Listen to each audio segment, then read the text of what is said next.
गांव का प्रवेश द्वार खुलता है, जिसमें हरे भरे खेत और विचित्र मिट्टी के घर हैं, जो सुबह की नरम रोशनी में नहाए हुए हैं। देहाती मिट्टी के घर शांत सद्भाव में खड़े हैं। उनकी पुरानी दीवारें पिछली पीढ़ियों की कहानियों को फुसफुसाती हैं। हवा में पक्षियों की मधुर चहचहाहट गूंजती है। उनकी धुनें शांत वातावरण में गूंजती हैं। सूर्य की रोशनी धीरे से खेतों को चूमती है, लंबी छायाएं डालती है, जो सुबह की हवा के साथ नृत्य करती हैं। एक विशाल बरगद का पेड़ खड़ा है, जिसकी प्राचीन जड़ें परिदृश्य पर हावी हैं। पेड़ की विशाल छत्र के नीचे एक गांव का जमावड़ा स्थल हलचल से भरा है। वृद्ध पुरुष बैठे हैं, उनके चेहरे वर्षों के ज्ञान से अंकित है। बरगद की जड़ें प्राचीन टेंटेकल्स की तरह फैली हुई हैं। प्राचीन वृक्ष की चौकस निगाहों के नीचे गांव का चौपाल जीवंत हो उठता है।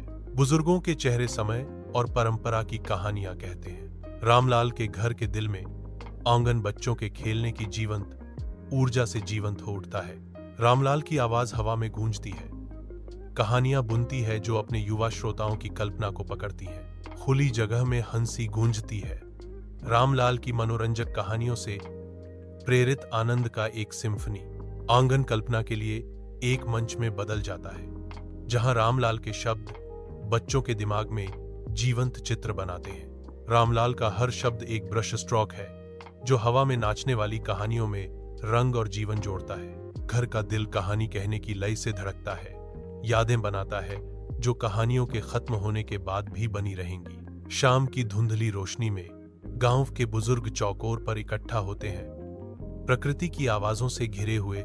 जैसे ही गोधूली उतरती है, गांव का चौक कीड़े मकोड़ों और दूर के मवेशियों की आवाजों से गूंजता है, जो एक देहाती शांति का माहौल बनाता है। शाम की शांति में रामलाल की आवाज गूंजती है।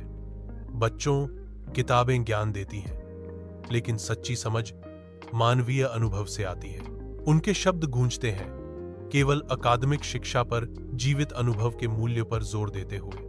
अविरत धूप के नीचे राजू अपने खेत में उजाड़ खड़ा है, जो प्रकृति की कठोर उदासीनता का एक स्पष्ट प्रमाण है। उसके चारों ओर की फसलें, जो कभी जीवन से भरपूर थीं, अब मुरझा रही हैं और फीकी पड़ रही हैं, जो राजू की निराशा को दर्शाती हैं। फटी हुई धरती खुलती है, उस बारिश के लिए प्यासी है जो कभी नहीं आ सकती, क्योंकि सूखे का भार राजू पर पड़ता है। वह आकाश की ओर देखता है, एक संकेत के लिए विनती करता है, कोई भी संकेत कि स्वर्ग अभी भी शांत हो सकता है और उसकी मरती हुई भूमि को मोक्ष दिला सकता है। जैसे ही शाम ढलती है, राजू गांव के चौक पर पहुंचता है। चिंता की छाया उसके माथे पर गहरा जाती है। देरी से हुई बारिश का भार राजू पर पड़ता है, जो गांव की सामूहिक चिंता को दर्शाता है। कच्ची भेद्यता के एक क्षण में राजू चिल्लाता है, दादाजी, बारिश देर से हो रही है, मैं खेती कैसे करूंगा? उसकी आवाज निराशा से कांपती है। शाम की हवा में भारी अनिश्चितता की गूंज। गांव की फसल का भाग्य बारिश के वादे पर टिका है, एक उम्मीद जो हर गुजरते दिन के साथ फीकी पड़ रही है। जैसे जैसे शाम ढलती है, गांव का चौक डूबते सूरज के लिए एक मंच में बदल जाता है, जो लंबी छायाएं डालता है, जो काका के चारों ओर नृत्य करती हैं। उनका चेहरा वर्षों के ज्ञान से अंकित एक कैनवास, अनगिनत मौसमों और सीखे गए पाठों की बात करता है। अपने अनुभव के भार के साथ काका स्थायी मूल्य के शब्द देते हैं, बेटा, खेत में कड़ी मेहनत के साथ साथ धैर्य भी जरूरी है। वह निष्कर्ष निकालते हैं, समुदाय और लगन भरे प्रयास के सार को मजबूत करते हुए, यदि आप नहर के पानी को ठीक से वितरित करते हैं और ग्रामीणों के साथ मिलकर काम करते हैं, तो फसल निश्चित रूप से अच्छी होगी। तेज धूप में युवा नहर के किनारे इकट्ठा होते हैं, अपने परिवेश को बदलने के लिए तैयार हैं। साझा उद्देश्य के साथ वे सफाई शुरू करते हैं। उनकी गतिविधियां समन्वित होती हैं। पानी उनके श्रम को दर्शाता है, क्योंकि नहर धीरे धीरे साफ हो जाती है। उनके देखभाल में नहर के पुनर्जीवित होने से उत्साह फैलता है। सामूहिक प्रयास भाईचारे को बढ़ावा देता है, जिससे उनके चेहरे खिल उठते हैं। खेत फैले हुए हैं, विशाल आकाश के नीचे हरे रंग का समुद्र, फसलें हवा में नाचती हैं। प्रकृति के आनंद का एक सिम्फनी। राजू झूमते हुए फसलों के बीच खड़ा है, जो शुद्ध बिना मिलावट की खुशी बिखेर रहा है।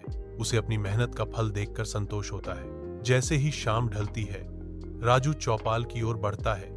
उसका दिल कृतज्ञता से भरा होता है। वह सभा में प्रवेश करता है और समुदाय के समर्थन का भार उसके कंधों पर आ जाता है। अपने चेहरे पर ईमानदारी के साथ राजू गांव के बुजुर्गों को हार्दिक धन्यवाद देना शुरू करता है। उनकी आवाज वास्तविक प्रशंसा के साथ गूंजती है, क्योंकि वह उनके मार्गदर्शन और उनमें अटूट विश्वास को स्वीकार करते हैं। बुजुर्ग ध्यान से सुनते हैं। उनके चेहरे भविष्य के लिए गर्व और आशा का मिश्रण दर्शाते हैं। खुले आसमान के नीचे मोहन और सोहन अपने गांव के दिल की ओर बढ़ते हैं। उनकी बहस हवा में गूंज रही है। मोहन जोर जोर से इशारा करता है। उसका गुस्सा साफ महसूस होता है, क्योंकि वह जमीन के बारे में अपनी बात पर जोर देता है। सोहन जवाब देता है। उसका भाव दृढ़ है, क्योंकि वह अपने दावे का बचाव करता है। शांत वातावरण में हल्की हवा उनकी गर्मा गर्म बातों को ले जाती हुई प्रतीत होती है, जिससे शांति भंग होती है। गांव के चौक की ओर बढ़ते हुए उनके आंकड़े छोटे होते जाते हैं। उनका तर्क अनसुलझा है। मोहन और सोहन गांव के चौक में कदम रखते हैं। उनके चेहरे उबलते गुस्से से काले हैं। धूल उनके चारों ओर घूमती है, क्योंकि वे रुकते हैं। हवा में उनका गुस्सा स्पष्ट है। चौक में अपने लक्ष्य को देखते ही उनकी आंखें सिकुड़ जाती हैं। नई दृढ़ता के साथ वे आगे बढ़ते हैं। उनका क्रोध अब एक दृश्यमान शक्ति है। गांव के चौक के हृदय में बुजुर्ग इकट्ठा होते हैं। उनके भाव धैर्य और ज्ञान का एक कैनवास है।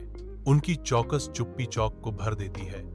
हर चेहरा वर्षों की कहानियों और मौन समझ से अंकित है। सूर्य चौक पर लंबी छाया डालता है, जिससे उनकी सभा की शांत गरिमा उजागर होती है। गांव के बुजुर्गों के सामने घटनाओं के खुलने का इंतजार करते हुए हवा में प्रत्याशा की एक स्पष्ट भावना है। उनकी सामूहिक दृष्टि स्थिर और जानकार गांव के जीवन की शाश्वत लय को दर्शाती है। गांव के चौक के दिल में धूप में नहाया हुआ एक बुजुर्ग अपनी बुद्धि देने की तैयारी करता है। उनका झुर्रीदार चेहरा वर्षों का बोझ लिए हुए है। उनकी आवाज अभी भी हवा को चेतावनी के शब्दों से भरने वाली है। बुजुर्ग कहते हैं, विवाद विभाजित करते हैं और विभाजन कभी खुशी नहीं लाता। उनके शब्द अनुभव के भार से गूंजते हैं। विभाजन की दुनिया में एकता की गुहार। बुजुर्ग एक वादे के साथ निष्कर्ष निकालते हैं, यदि तुम दोनों मिलकर काम करोगे तो चाहे कितनी भी भूमि क्यों न हो, वह अपने आप समृद्ध हो जाएगी। चौपाल के खुले आसमान के नीचे मोहन और सोहन आमने सामने खड़े हैं। एक साझा एहसास का क्षण उन पर छा जाता है। उनके चेहरे पश्चाताप से नरम पड़ जाते हैं। अब उनकी गलती का बोझ हट गया है। वे सुलह के लिए हाथ बढ़ाते हैं। क्षमा के भाव से मोहन और सोहन गले मिलते हैं। उनके शरीर अब एकता में एक साथ खींचे जाते हैं। माफी की गर्मी हवा में प्रवेश करती है, उनके नए बंधन को सील करती है। विशाल आकाश के नीचे मोहन और सोहन खेत में एक साथ खड़े हैं। उनकी आकृतियां क्षितिज के खिलाफ अंकित हैं। मोहन हाथ बढ़ाता है, सोहन को एक ताजा पेय प्रदान करता है। सोहन पेय स्वीकार करता है। उसकी आंखें मोहन की आंखों से मूक आदान प्रदान में मिलती हैं। वे सद्भाव से काम करते हैं। प्रत्येक आंदोलन दूसरे का पूरक है, भाईचारे के सार का प्रतीक है। सूर्य की गर्मी भरी चमक के साथ वे अपना श्रम जारी रखते हैं। हर साझा कार्य के साथ उनका बंधन गहरा होता जाता है। जैसे जैसे दिन ढलता है, वे एक दूसरे के साथ चलते हैं। उनकी छायाएं धुंधलके में गायब हो जाती हैं। जैसे ही शाम ढलती है, चौपाल आपसी भाईचारे की गर्मी से चमक उठती है। ग्रामीण साझा संतोष में एकत्रित होते हैं। गोधूली बेला में हंसी गूंजती है। हर चेहरा साधारण खुशियों से चमक रहा है। शाम की हवा अनकहे बंधनों से भरी है। हर ग्रामीण समुदाय में सांत्वना पाता है। छायाएं लंबी होती हैं, फिर भी वातावरण उज्जवल रहता है, जो सामूहिक अपनत्व की भावना से प्रेरित होता है। गांव के दिल में संतोष पनपता है, एकता की ताकत का प्रमाण। अपने घर के आरामदायक माहौल में रामलाल अपनी पोती के लिए एक कहानी बुनना शुरू करते हैं। कमरा पास के एक दीपक की कोमल रोशनी से नहाया हुआ है। दीपक की रोशनी रामलाल के चेहरे पर नाचती है, समय और ज्ञान द्वारा बनाई गई हर रेखा को उजागर करती है, क्योंकि वह कहानी सुनाता है। प्रत्येक शब्द अनुभव के गुरुत्वाकर्षण से भारित है, क्योंकि रामलाल सावधानी पूर्वक अपनी कहानी के केंद्र में नैतिकता को उजागर करते हैं। जानते हुए रामलाल सबक सिखाते हैं, हमें कभी भी बड़ों की बातों को हल्के में नहीं लेना चाहिए। कमरा अनकहे ज्ञान से भरा है, जो पीढ़ियों से चला आ रहा है। कहानी समाप्त होने के बाद भी हवा में बना रहता है। चंद्रमा की मौन दृष्टि के नीचे प्राचीन बरगद का पेड़ गांव की रक्षा करता है। इसकी पुरानी जड़ें मुड़ती और मुड़ती हैं, पृथ्वी को गले लगाती हैं, क्योंकि रात के माध्यम से रहस्य फुसफुसाते हैं। चांदनी लंबी नाचती हुई छायाएं डालती है, मानो पेड़ खुद अपनी सांस रोक रहा हो। बरगद का पेड़ देखता है, शांत और जानकार, जैसे गांव इसकी सुरक्षात्मक छांव के नीचे सोता है। गांव एक नई भोर के साथ जागता है, जो पक्षियों के मधुर संगीत के साथ होता है। हवा ग्रामीणों की व्यस्त ऊर्जा से भरी हुई है, क्योंकि वे अपनी दैनिक दिनचर्या शुरू करते हैं। चिमनियों से धीरे धीरे धुआं उठता है, जो सुबह की तैयारियों की शुरुआत का संकेत देता है। जैसे जैसे दिन बीतता है, गांव में समुदाय और उद्देश्य की भावना भर जाती है। गांव एक नए दिन के वादे के साथ जीवंत हो उठता है, जो जीवंत और संभावना से भरा होता है। विशाल आकाश के नीचे बच्चे चौपाल के पास खेलते हैं, उनकी हंसी हवा में गूंजती है। बुजुर्ग शांत चिंतन में बैठे हैं, उनके भाव जीवन भर की कहानियों को दर्शाते हैं। सूर्य की रोशनी पेड़ों से छनकर चौपाल पर एक गर्म चमक बिखेरती है। बच्चों के खेल युवा ऊर्जा का नृत्य बन जाते हैं, जीवन की लय को प्रतिध्वनित करते हैं। बुजुर्गों ने देखा, उनकी आंखों में मनोरंजन और पुरानी यादों का मिश्रण था। बुद्धिमत्ता और मासूमियत आपस में जुड़कर चौपाल के केंद्र में जीवन का ताना बाना बुनते हैं। विशाल आकाश के नीचे राजू अपने खेत में काम करता है, सुनहरी फसलों की पृष्ठभूमि में एक अकेला व्यक्ति। अनाज का समुद्र हवा में धीरे धीरे झूमता है, जो प्रचुरता और समृद्धि का वादा करता है। हर कदम के साथ राजू का दिल खुशी से भर जाता है, उसकी आत्मा भरपूर फसल की प्रत्याशा के साथ उड़ती है।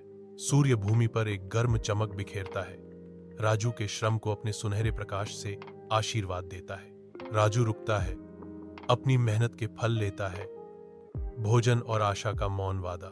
उज्जवल दिन के नीचे मोहन और सोहन गांव की सड़क पर चलते हैं, उनकी हंसी नए सामंजस्य के साथ गूंजती है। हवा हल्की है, आगे का रास्ता साफ है, क्योंकि गांव की सड़क दो आत्माओं के मिलन की गवाह है।